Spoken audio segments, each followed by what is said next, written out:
Sicuramente prima di decidere di utilizzare l'esercito sarebbe il caso di bandire nuovi concorsi per le forze dell'ordine, così da assumere nuova forza giovane in modo da abbassare l'età media della Polizia di Stato, che adesso sfiora i 45 anni.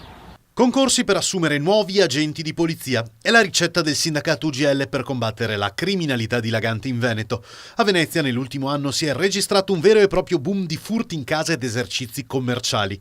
Pochi giorni fa la proposta del governatore Zaia di schierare l'esercito per strada. Non è tanto poter utilizzare l'esercito per garantire la sicurezza nelle nostre città, ma quello che noi chiediamo come UGL è quello che ci sia la certezza della pena, e pene sicuramente più severe di adesso.